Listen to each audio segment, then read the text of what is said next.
If you're Paramount Plus drama with land in its title, viewers will seemingly show up for you.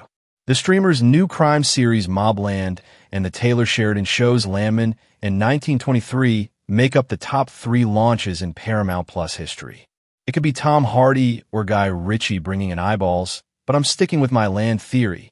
In MOBLAND's 6th episode, we see a distraught Ritchie sitting by himself with pictures of Stevenson and Von Plaster on the wall behind him.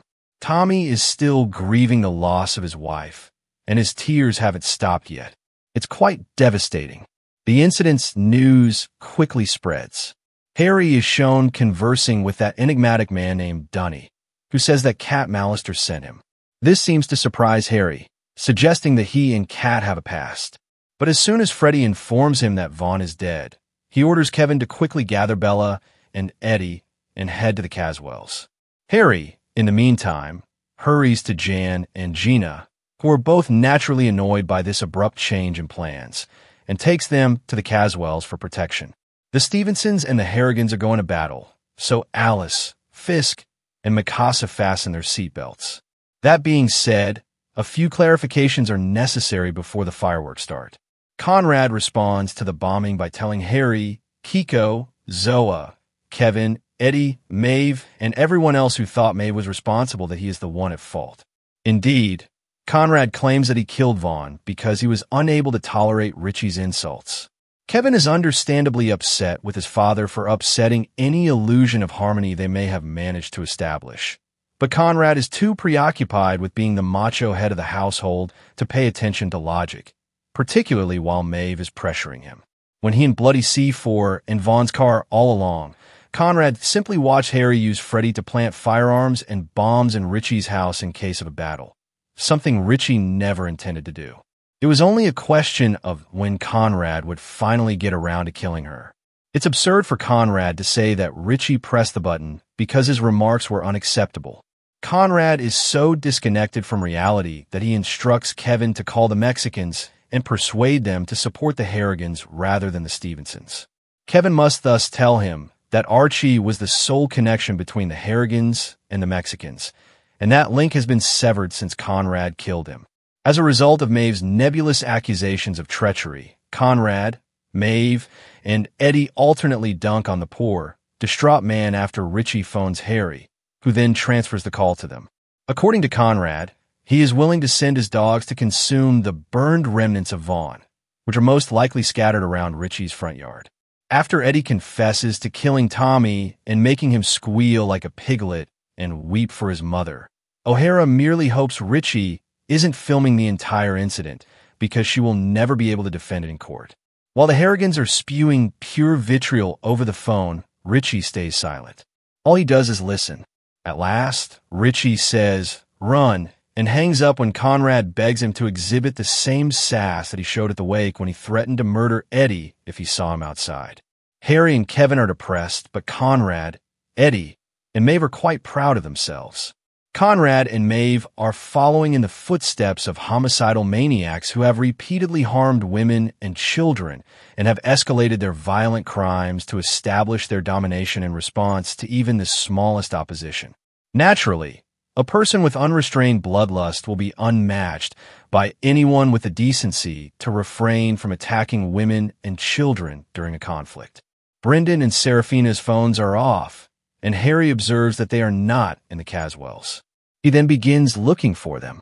As Bella shares her life with the Harrigans and Jan shares her life with Harry, Harry learns that Seraphina has traveled to Antwerp this time with Brendan because Seraphina has visited the Botanic Sanctuary multiple times and knows the receptionist alone well enough to walk in with a suitcase full of cash needed to purchase rubies and not worry about its security. They are staying there. Seraphina apparently consented to follow Brendan's plans in order to curry favor with Conrad and make a substantial amount of money on the side after he promised to pay her 75% of the earnings they would presumably make from purchasing and selling the rubies. Maeve is upset that Seraphina is carelessly taking money that she believes to be Harrigan property to Belgium and worries about Brendan's safety. Harry is told by Conrad to go take the helicopter to Antwerp right now and make sure Seraphina and Brendan get home safely. In addition to saying goodbye to his family, Harry interrupts Bella's digression about getting one of those mirrors that let you see below the car to prevent being like Vernon, lest the Harrigans somehow distrust her, and instructs her to put a pin in her business with Antoine until he thinks it's safe to do so. Although Bella is reluctant to follow Harry's suggestion, what other choice does she currently have? At the Caswells, which is a long way from London and wherever Antoine is, she is under lockdown.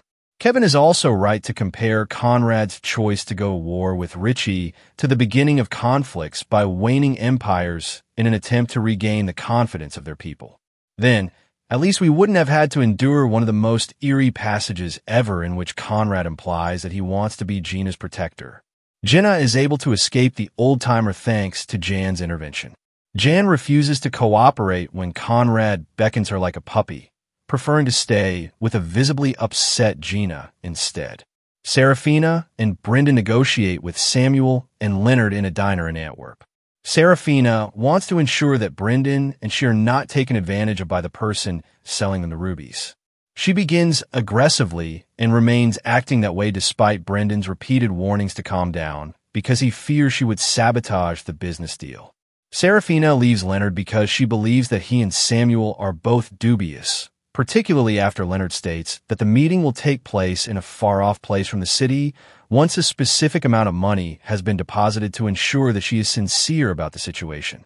Since she is certain Leonard will accept her conditions that the exchange must take place without the deposit money, she phones Lorenzo, the only man in Antwerp who can quickly assemble a squad of security guards once she's outside.